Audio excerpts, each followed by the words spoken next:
New tonight on Local 5 News, driverless cars are no longer a thing of the future. There's a bill that's working its way through the State House right now that would outline the rules and regulations for automated cars to be on Iowa's roads. Tonight, the Iowa DOT is a few steps ahead of them. They've had the plans in the works for months. Now, Local 5's Brynn Carman is live in Ames tonight to explain the complex program.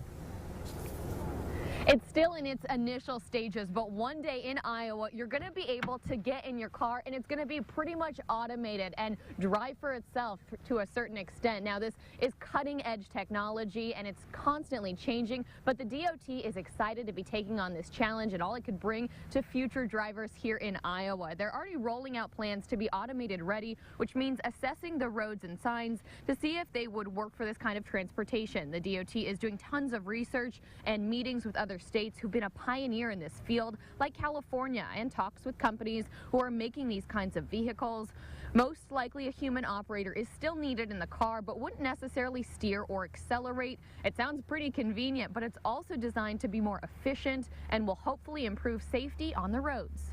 The biggest thing has to be the potential for improvements to safety. I actually live an hour and a half away from here. So I drive a lot and there's clearly distraction everywhere, and it's not just your cell phone.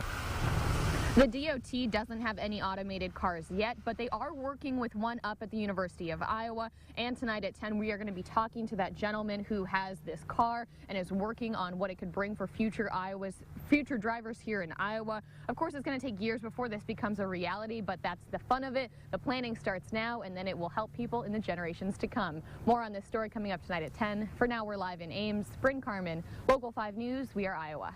All right, Brynn, thank you. The DOT says automated cars are still a long ways out, but they are projecting maybe around 2050. Half of Iowa's drivers will use one of these futuristic vehicles.